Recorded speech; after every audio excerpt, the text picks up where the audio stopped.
Pernyataan politisi Partai Demokrasi Indonesia Perjuangan, Denny Sitorus, yang menuduh bahwa Presiden Prabowo Subianto cawe-cawe dalam pilkada, khususnya pilkada di Jawa Tengah, menarik untuk kita cermati dan kita analisis secara filosofis. Bagaimana pemikiran filsafat politik menolong kita untuk memahami pernyataan seorang Denny Sitorus terkait dengan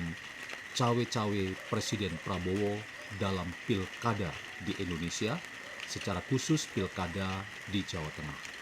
Selamat datang dalam channel Meragukan Filsafat, sebuah channel yang dibangun untuk turut mengedukasi ruang publik virtual Indonesia dengan menawarkan alternatif berpikir dari perspektif pemikiran filsafat untuk membaca fenomena sosial, politik, kebudayaan dalam konteks Indonesia kontemporer, tanpa berpretensi untuk menggiring opini kita mempercayai pandangan-pandangan dalam channel ini. Teman-teman, filsafat politik bicara tentang bagaimana sebuah kebijakan yang dikeluarkan oleh pemangku kepentingan, khususnya rezim pemerintahan dalam sebuah bangsa dan negara, katakanlah Indonesia di masa rezim pemerintahan Prabowo Subianto dan Gibran Rakabuming Raka. Tentu arahnya adalah demi kebaikan, keadilan, dan kesejahteraan bagi seluruh masyarakat Indonesia. Dalam konteks itu, pemerintah tentu punya berbagai macam regulasi yang ingin memastikan agar kesejahteraan dan keadilan itu menjadi keutamaan ketika rezim pemerintahan ini hendak menghadirkan dirinya di seluruh wilayah tanah air, tidak hanya di Jawa Tengah, tetapi itu semua dilakukan demi tanggung jawab rezim pemerintahan ini ketika mereka diberi amanah oleh rakyat mengemban tugas paling tidak 5 tahun ke depan. Ketika Denny Sitorus menuduh bahwa Prabowo Subianto tidak netral dan terindikasi cawe-cawe, itu sulit untuk ditempatkan secara baik ketika pemerintah juga punya kepentingan besar terkait dengan kerja-kerja yang terukur untuk memastikan bahwa keadilan dan kesejahteraan itu dinikmati oleh seluruh rakyat. Dalam konteks ini, teman-teman, apa yang dituduhkan oleh Denny Sitorus itu tidak berdasar.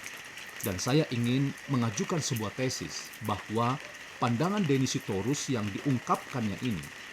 ini hanya lahir dari sebuah kecurigaan ideologis. Bahkan pandangan ini merupakan bagian dari skenario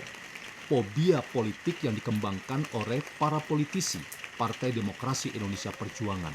yang menuduh tidak hanya pemerintahan Prabowo Subianto, tetapi juga mantan presiden ketujuh, yaitu Presiden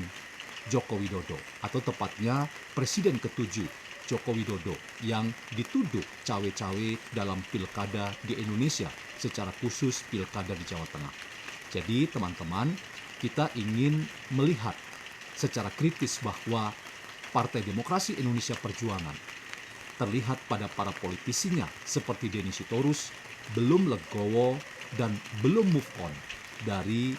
apa yang mereka rasakan sebagai kekalahan yang menyakitkan dalam pemilihan presiden dan wakil presiden beberapa waktu yang lalu. Ketika hal ini terlihat, maka apa yang dibangun sebagai diskursus pemikiran politik itu hanya keluar dari sebuah sikap nyinyir yang menuduh bahwa pemerintahan Prabowo cawe-cawe dan tidak netral. Padahal harus kita katakan pemerintahan Prabowo sedang melakukan tugas dan amanahnya untuk memastikan bahwa keadilan dan kesejahteraan itu menjadi bagian dari kerja untuk melaksanakan tanggung jawab amanah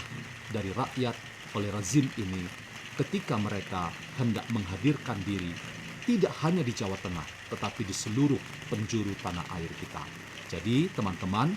Denny Sitorus dalam konteks ini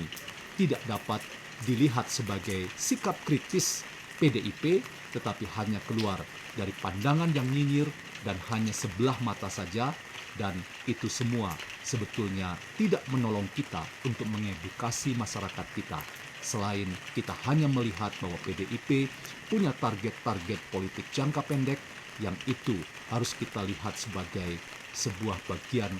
dari statement politik nyinyir yang tidak membuat kita tercerahkan.